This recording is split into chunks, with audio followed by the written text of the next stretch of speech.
Hi, welcome to Chad's Silversmithing. First off, thank you for visiting my channel and watching this video. I appreciate the support. Before you leave, if you wouldn't mind hitting the like button down below, that helps me out a lot. And if you enjoy the content here, make sure to hit the subscribe button as well. I thought today I'd do something I haven't tried for a while. I occasionally make a great big kind of cocktail ring with a big rectangular faceted stone. I've got some terminated quartz, or actually no, it's rutilated quartz, a little rectangular emerald cut one, and I think that I'm going to use that for the main stone in it.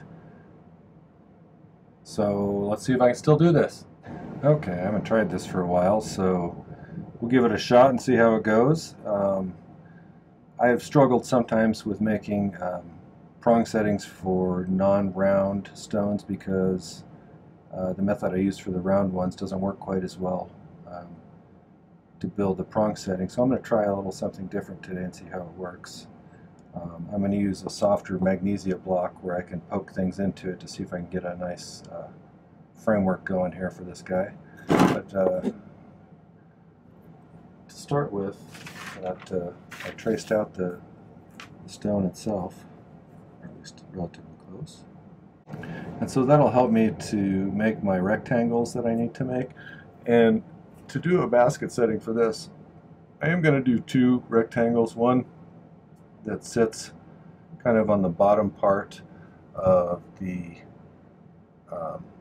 pavilion of the stone, which is the bottom part below the girdle, which is the center point. The crown is the top part of the stone. So we want to make a rectangular ring out of, I'm going to use 16 gauge round wire, I think, for this, that rests down below the stone itself. So when I make this rectangular piece of wire, it should be concealed by the stone when looked at from above. Like that. That should be completely concealed underneath the stone. So we'll see. To start with, we need to set that to the side, and I'll be able to kind of use this as a gauge to where to bend things.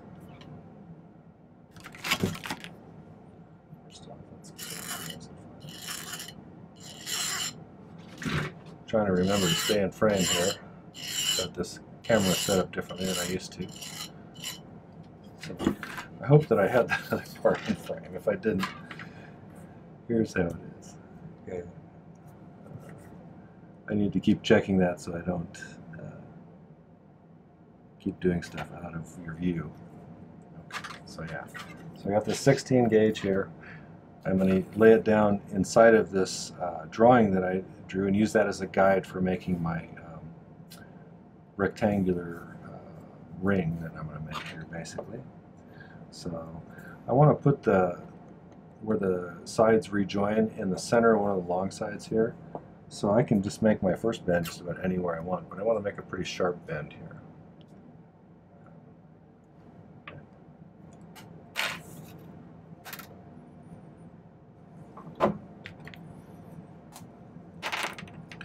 Sometimes I use a marker to help me to figure out where exactly to bend things. I'm going to try to bend it there and we'll see how it looks.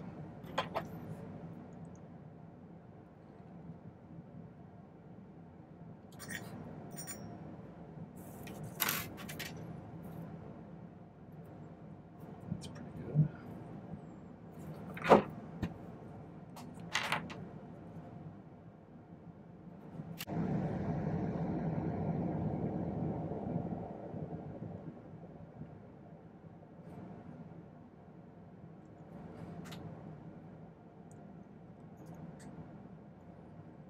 I got a little bit of a curve there. I'll try and straighten that out so get everything to be sort of 90-degree-ish.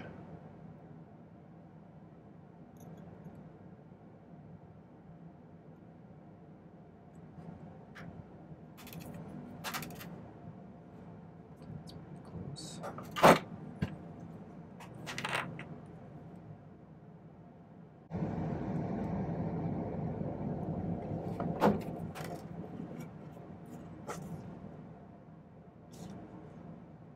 Pretty close there. Stone itself is not a perfect rectangle. This side slopes down that way a little bit. So probably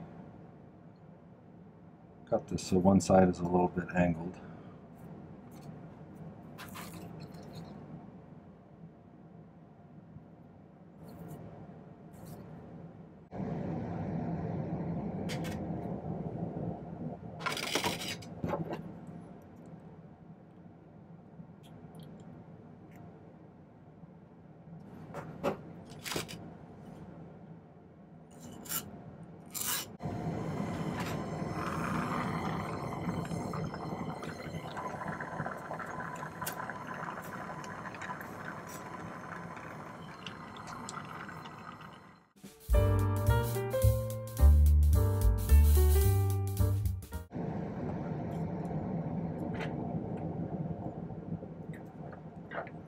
Now I'm just going to do a little bit of shaping here.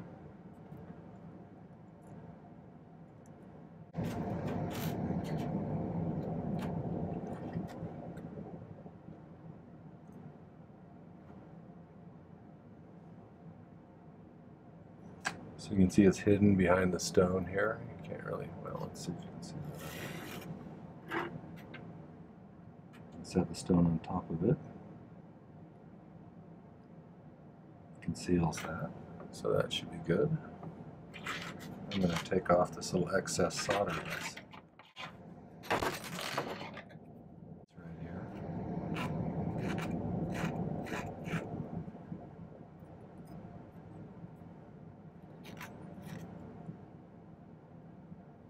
Okay, for the second ring, I'm going to do it just so it almost fits inside of it, just like if I was doing a round bezel. So it's just a little tiny bit smaller.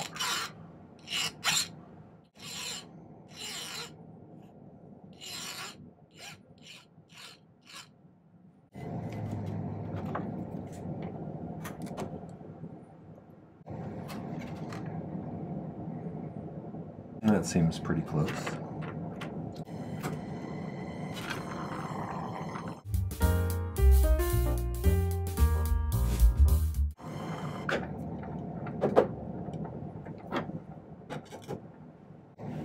Now I'm just going to kind of shape this a little better.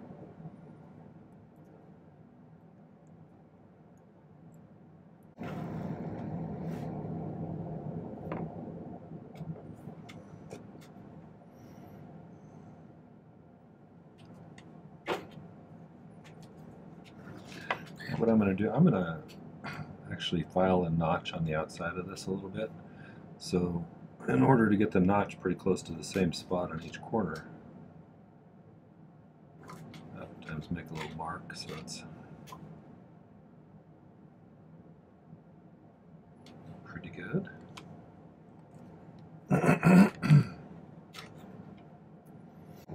Probably going to move over to my bench pin so I have something to brace against while I file these to try and get an accurate angle.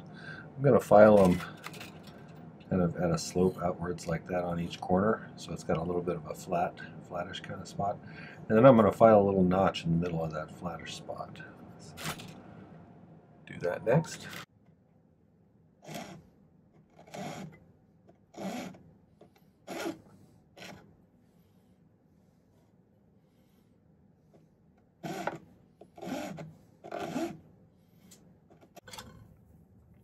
I'm going to use a needle file to try and file kind of a notch right in the middle of each of these.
Alright, let's go see how that works.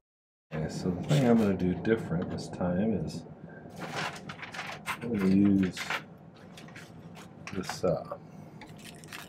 magnesia block to poke prongs into this time, so that they stick up like this and I can solder them on. And then I'll add this other one like that on top of it.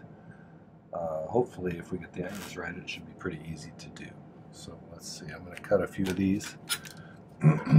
This is that 16 gauge round wire again. So I'm going to cut some, I don't know, 1.5 inches for the size of the stone. I want to have enough sticking up above both of the rings so that I have enough to have prongs for the stone. Straighten these out a bit.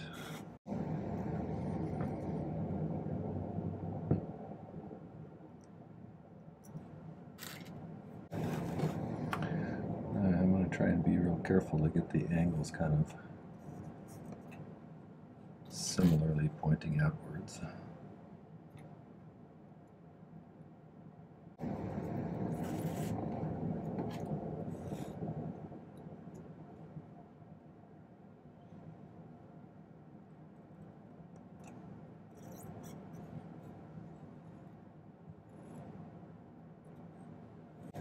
I don't think I'm going to have to have the angles perfect on these. Just kind of close. And then we'll be able to bend them a little bit either way so that they'll match up with that one. We'll give it a try. So I'm going to pick solder these on, all 4 of these here, and then we'll go from there.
Okay, next, in order to get these to sit nicely, I mean, basically we're going to put it in there like that. So I'm going to do some more of that same kind of filing at a slope over on the bench pin, so I get it relatively accurate. And then we'll come back and we'll see if we can get it to sit in there nicely, and we'll pick solder that one in.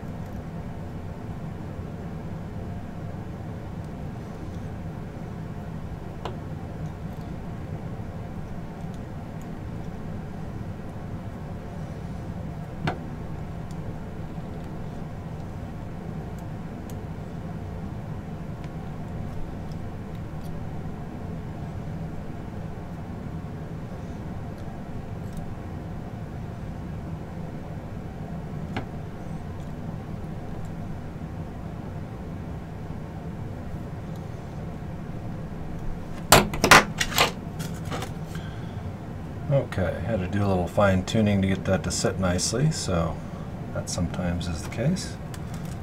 Just push down into this.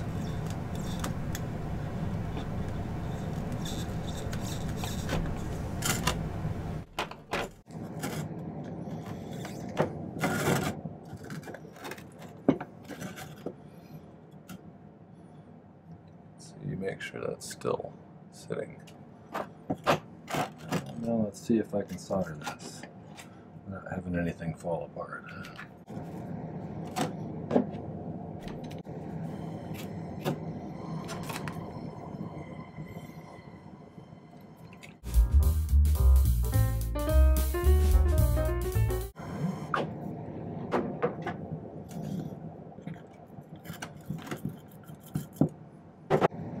Next step is I'm going to snip off these bottom pieces here.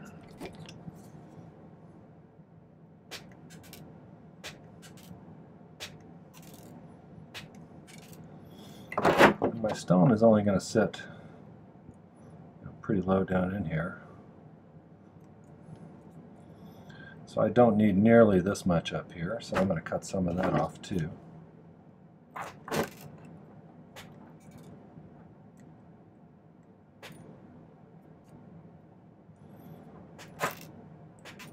Okay, so now we got a little rectangular setting. Okay, so our band, we're going to attach the band kind of in the center of this side right here, center of this side right here, and I'm going to use some 18 gauge sterling sheet for the band. But before I do that, I'm going to file the bottom, these little prong bottoms flush. Okay, I got a piece of 18 gauge. Here we go. So let's decide how big a ring we want to make. I'm going to cut a little scratch paper here. Grab a ring mandrel. Let's make this about a size 8.5. Kind of a big ring. Make it a little bit bigger maybe.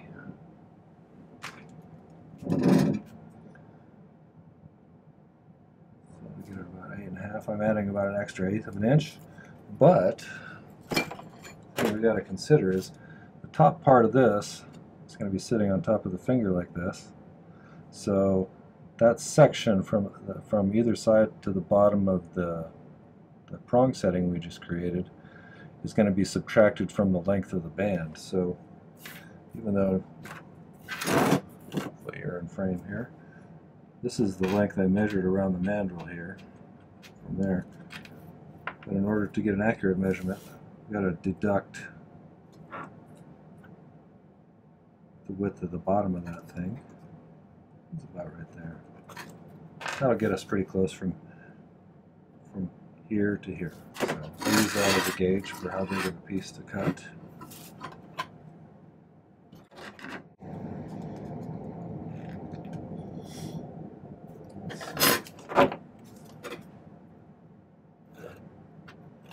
Actually, right from there to there gets me pretty close, so I think I might just do it there.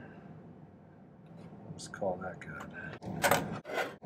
The other thing we got to think about is how wide do we want this to be? I don't want it to be quite as wide as that. So let's eyeball it.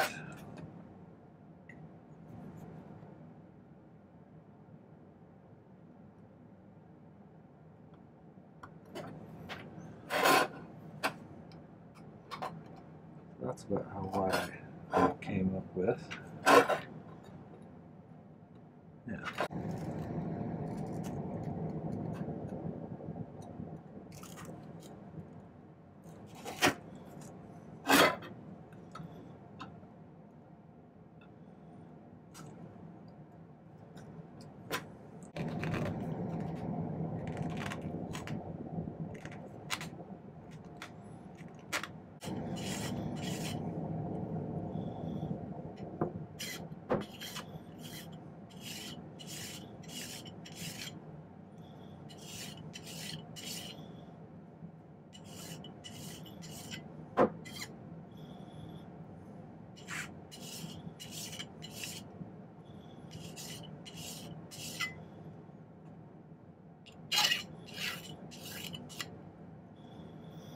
Okay, now let's find the center of it.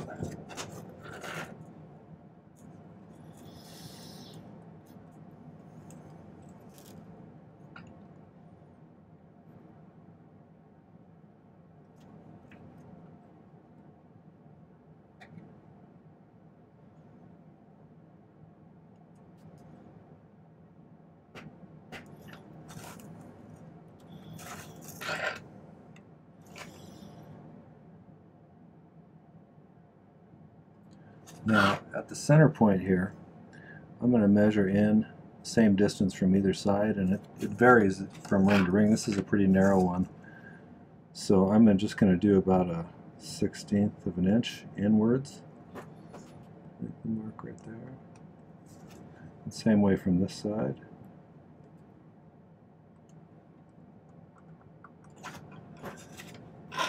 What I'm really doing is I'm going to create kind of a taper. That.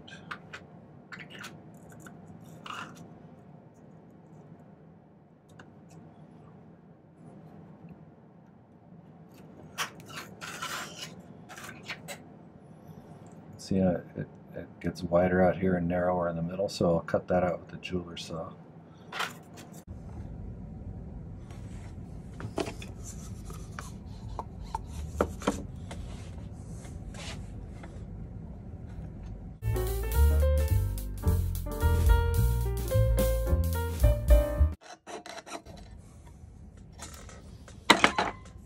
Not perfect, but I can clean it up with the file a little bit.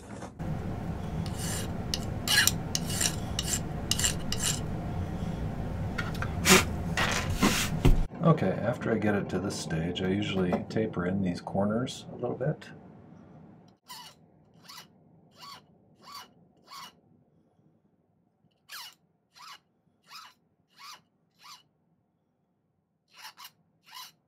Next stage, shaping this around the mandrel.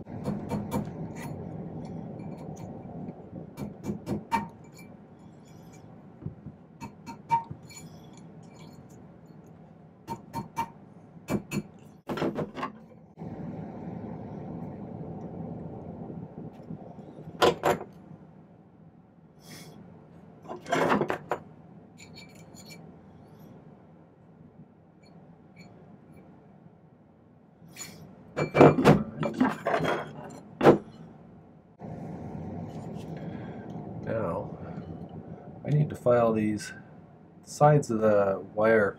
If I try to stick that in there right now, it's going to keep popping out. It's going to keep popping out the top. So, got to file these kind of in a vertical direction like this, so they're flat facing that way.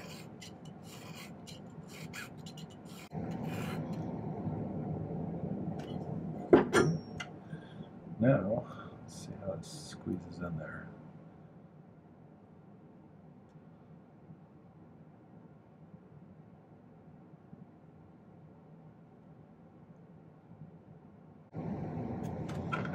If you need to, and also this side right here, where it's going to be in contact, if you need to use a Dremel or a file to flatten that out a little bit so it doesn't, so it catches a little better there when you go to solder it on. Okay, I think I got it sitting pretty good. I'm going to give it a shot. These ones.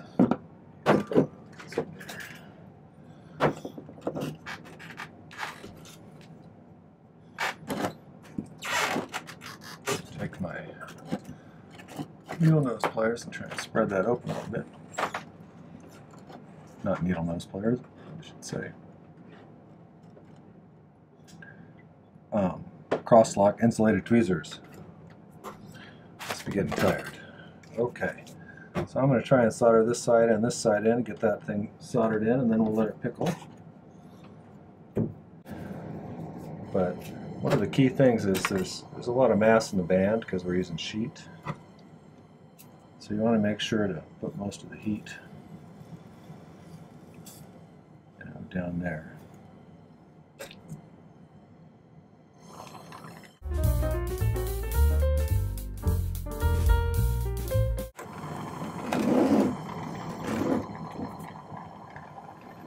got it tacked on that one side, tacked on the other side, then I'll make sure the solder flows.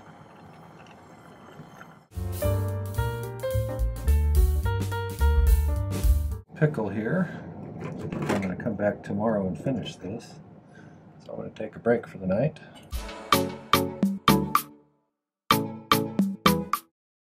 Okay, I did a little bit of initial cleanup and stuff. I also went ahead and I put the stone into here like this, and I'll make sure I can see that. And I marked on the outside where the girdle of the stone met up with these little prongs that are sticking up. And on the inside of these, I'm going to file them with this half-round jeweler's file, just to narrow them out just a little bit there, so it has an easier time bending around the girdle of the stone on the corner there.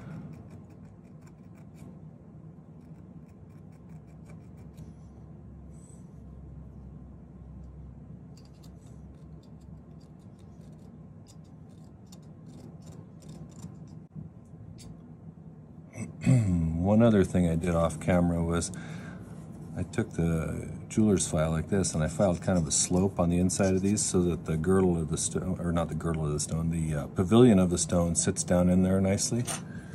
So got those little narrow spots. I want to get it to try and sit pretty 90 degrees to the angle of the band so it doesn't look crooked. So I just pushed one down over like that.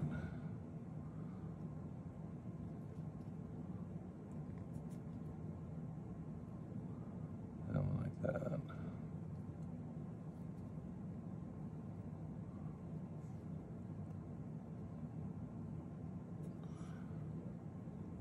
So I've got it kind of pushing it down in there. And it'll allow me to adjust the angle here just a little bit like that so that I get it pretty straight. And then I can manipulate these prongs just a little bit to get them to hold things in place the way that I need them to.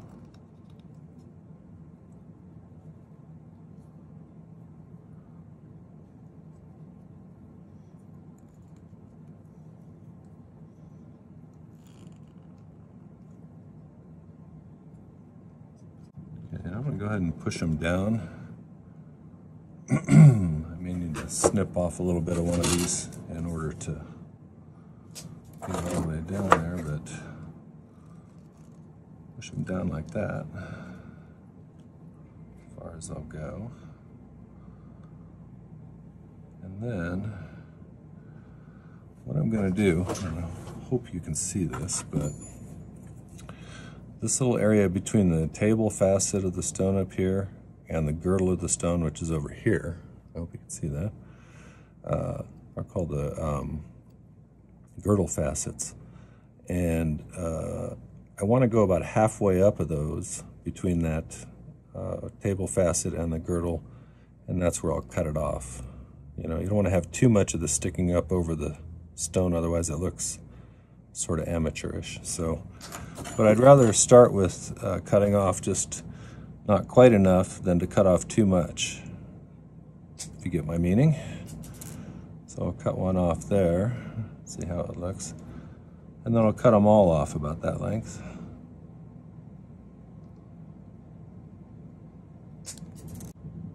Now I'm feeling like I can probably take just a little bit more off of those, so I'm going to take another little teeny bit off.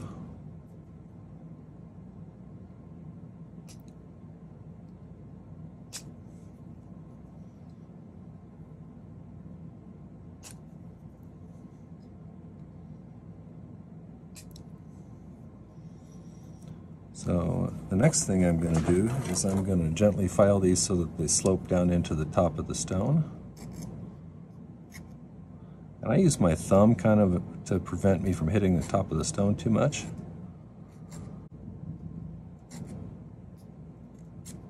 skin on the ends of my thumbs is already messed up anyway, so I kind of can feel whether my finger catches on it when I'm moving it around across here to see how much of a catch I'm going to get. I think I'm about good, and I'm going to go polish this, and then I'll bring it back and you can see the final product, and then we'll call it.